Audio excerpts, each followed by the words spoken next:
Hi everyone, hope you're doing well. This video is going to cover essentially some of the key ideas that I want you to walk away with from reading The Ethics of Action Research Participation, this article by Davison and colleagues. And so this article is fairly long, it's an article, but there's really some key things I really want you to focus on. There are some aspects of this article that I want you to just soften your gaze when you read. What we are going to focus on here in this course are the 4 pillars of this conceptualization of ethical action research that Davison and colleagues present. Some of the other kind of background of how they came to conceptualize these 4 pillars, we'll let that soften. So I'm primarily going to kind of hone in on these 4 pillars in this video and offer up some additional ideas and some additional considerations for how we need to think about and prepare for ethical action research for your upcoming dissertation project. So these ideas will also be translated into your ethics statement. So I want you to start thinking about not necessarily we're not necessarily going to plan for them, but we are going to get ourselves really prepared and make certain commitments to this type of posture. So how can we as scholar practitioners adopt a posture of being really ethical in our work, especially in our work as scholars or in our work as researchers? So ethical considerations, they're not just about following rules. I know, you've been through EDD 813, you've been through our IRB training, you have understood a little bit of ethics already in preparation. But what we discuss here with this article is that ethics also shape the relationships, trust, and the impact of our work. And so we're thinking beyond just having our research approved by IRB, but how can we, again, take this posture of having some strong ethical commitments. So we're going to explore the 4 pillars.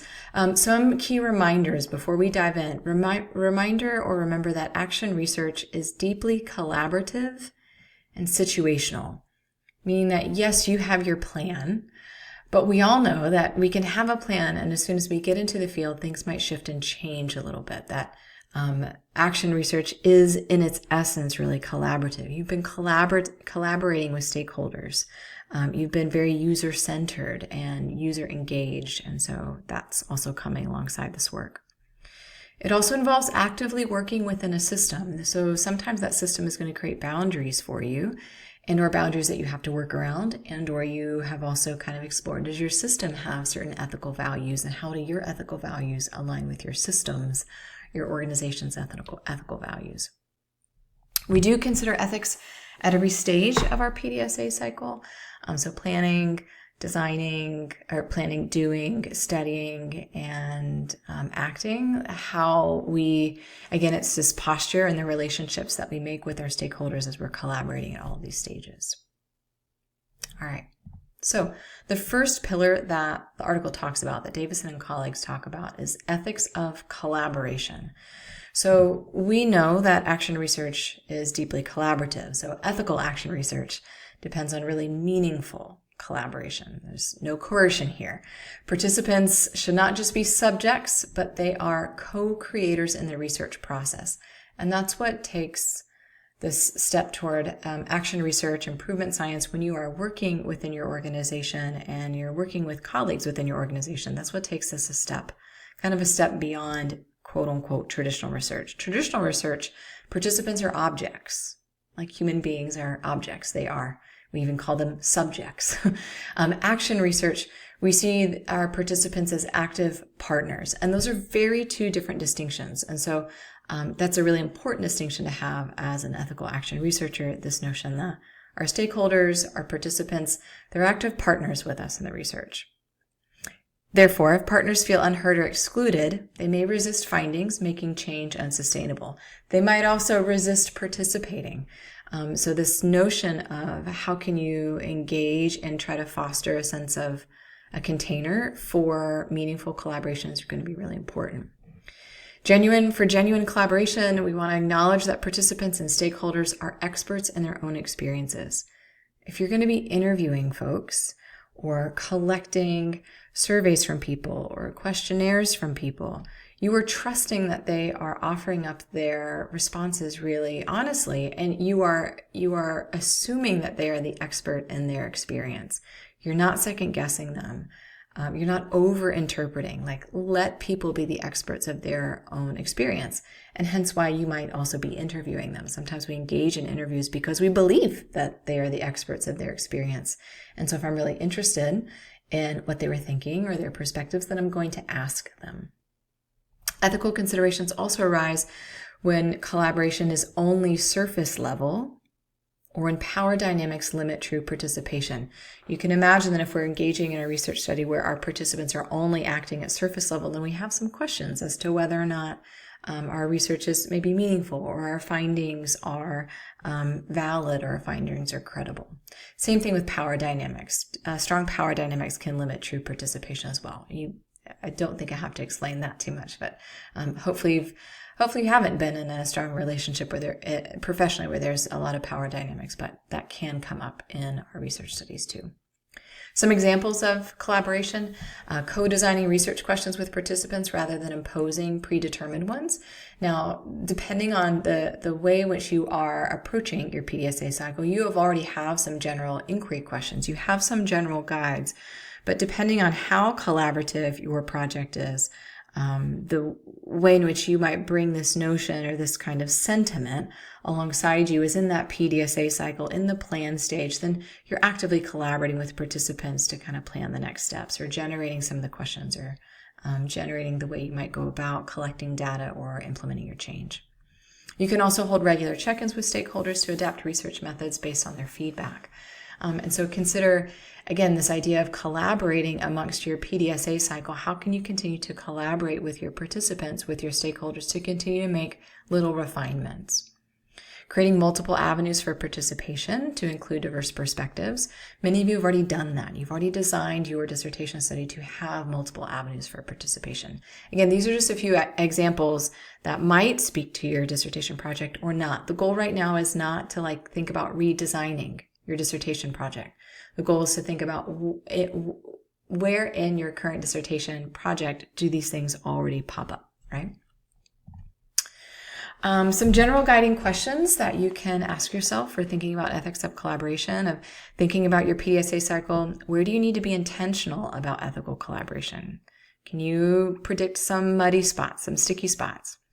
What potential power imbalances exist in your study, and how can you create space for all voices to be heard? If you're going to be engaging in group interviews or empathy group interviews, think about that, of how you're going to navigate that in a group environment. How will you handle disagreements among stakeholders about the research focus or direction? If you are engaging with stakeholders often, and it is collaborative, how might you handle disagreements? And so that's something to think about. How will you ensure transparency in communication and decision-making? Ultimately, this is your dissertation, but again, depending on how collaborative you are with your stakeholders, you might need to be really mindful of how transparent you are, or do be transparent in how you communicate some of your decisions. What mechanisms can you put in place to sustain collaboration throughout the research cycle? You probably already have a plan for this, but maybe there's some additional things that you might need to think of in order to really try to sustain meaningful collaboration, right? Instead of surface level collaboration. Another pillar is the ethics of competence. So researchers must be honest about what they know and what they don't know, and take time to understand the context before jumping into a study. You've already done this. You've already done a lot of thinking and exploring and generating your fishbone diagram and your driver diagram with all of your stakeholders. So you've already committed to competence based on a number of these steps. But here, in the context of this article and this notion of ethics of competence, action researchers often work within your own professional setting, and you are recognizing that this familiarity can help, but it can also create blind spots. And some of you have spoken to that notion in your positionality statements already. So this is pointing to the ethics of competence. You've already been addressing this. Overestimating expertise can lead to harm, misinterpretation of data, or loss of trust, whether that's overestimating expertise from other stakeholders or even in ourselves. Sometimes we might accidentally, without really knowing it, make some misinterpretations of our data. There's also this idea that research process should include a learning phase where the researcher gathers context before making recommendations. Again, this is what you've been doing. You have been engaging with conversations with stakeholders, all your fishbone diagram, trying to figure out the root cause analysis, working with your driver diagram, working with your professors along the way. So these are things that you have already done, and you want to just stay committed to doing throughout your dissertation study. And I put this last one here: understand and respect the cultural, historical, and social context of your site. Again, for many of you, you've already kind of attended to this in the context of your study, but it's just a reminder that not just letting that information, stay and hang out in chapter 2, but bringing it alongside you when you're working with your people and your stakeholders in your upcoming change cycle. That's going to be really helpful. Some examples of competence are ethical competence, conducting informal conversations or observations before formally launching a study. Again, this is something that you've already done, right? You've engaged with stakeholders. Seeking out mentorship from experienced stakeholders when using unfamiliar methods, or seeking out from experienced researchers. Your coursework has helped you with that. Being transparent with participants about what you know and what you're still learning. And I think this is going to be key for your study, because even though you're engaging in dissertation research, and even though you're going to be recruiting participants, try to, or you're trying to work within that power dynamic that, you're the one probably leading the research study, but there's a sense of you don't know all the answers. You don't have all the answers. And how can you collaborate, ethics of collaboration, and work together in order to form this sense of trust, and so that they also maybe recognize that you're not coming in overestimating some of your knowledge or some of your competence. Applying ethics of competence to your study. So some guiding questions could be these, like, how can you ensure that your study respects the cultural, historical, and social context of your research site? You're already attending to this a little bit, but just remember that you want to do this throughout every stage of your PDSA cycle. What role do your own biases and assumptions play in your interpretation of the problem? Again, you've already addressed this somewhat in chapter 2. Who can you collaborate with to enhance your understanding and ensure your research is grounded in the needs of participants, or to ensure that your research remains relevant? And I think this is still points to strong conversations with your stakeholders, with the leaders within your organization, with your third committee member, and really ensuring that your work and the work in the field that you continue to do is still keeping the needs of your participants in mind. Ethics of persistence. So this is like, keep going. For the most part, in general, action research takes time, and ethical researchers consider the sustainability of their projects beyond the initial phase. So your dissertation study here hopefully is not the only change cycle you implement in your organization. As getting a doctorate in leadership and innovation, you're essentially committing to being this improver, right? And having these habits of an improver. So action research in general, action research projects take time. Your dissertation here is kind of the first steps in probably this really, this much bigger action research project that you want to take. You're getting to know some of the skills here, some of the steps that you need to take for a PDSA cycle, for example, but you're going to be writing, once you're done with your change cycle and you're done with 815 and 816, then you're going to move into your plan for continuous improvement. So you're going to keep doing these things. You want to think about how your dissertation research impacts future change ideas and implementation. So again, think of you're just getting started, but you still need to be committed to this idea of ethics of persistence, stay in it. Researchers and stakeholders often operate different timelines. How are you going to balance urgency with the need for thorough research? Or maybe I could replace research here with the need for thorough improvement as an improvement scientist. Recognize that burnout can be a risk for both you as the researcher and participants. So sustainability requires realistic planning. Good leaders have an understanding of what is realistic and what is pragmatic for their people and their organization. Ethical persistence, this idea of ensuring that stakeholders stay engaged rather than dropping out due to frustration or lack of clarity. You don't want to be midway through your dissertation study and have folks start to drop out. That can be really hard. And can we work with that? Yeah, absolutely, we can work with that. But how can you think ahead now to have this posture of, how can I ensure that my stakeholders and my participants really stay engaged? And then a helpful note that projects should not be abandoned midway without accountability. So if challenges arise, think about how you're going to adapt. Some examples: setting clear expectations about time commitment with stakeholders up front, building structures or mechanisms that encourage long-term and or meaningful participation, right? Meaningful for our small chunk, like our small change cycle that we'll do here in the dissertation. But if this is part of a longer project, then think about long-term. And then planning for turnover. What happens if key participants leave before the study ends? Those are just some things to be prepared for. Some guiding questions: how will you maintain momentum in your study when enthusiasm fades? What challenges might arise in keeping participants engaged, and how will you address them? How will you ensure that your study is a lasting impact rather than fading once it ends? And what ethical responsibilities you have if you need to exit the project earlier than expected? Again, this is just kind of preparing you mentally for this being, attending to this pillar, ethics of persistence. And then the final pillar, ethics of consent, which is probably the pillar that this notion of ethics that might be the first thing that pops into your head is informed consent. So ethical research does indeed prioritize informed, voluntary participation. You're not forcing anybody to do anything. And it respects the participants' rights to privacy and autonomy. So things to remember as a leader, because again, it's complex in action research when you are likely also here, you are embedded within your organization already. There's already some relationships and power dynamics. In power-laden environments, participants may feel pressure to say yes to research. So just be mindful of that. Think about that. True informed consent means that participants understand what they're agreeing to. This should be an ongoing process, not a one-time form.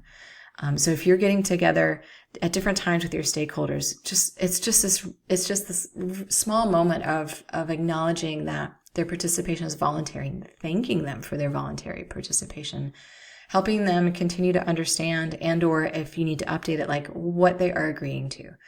Just keeping them well informed is the goal.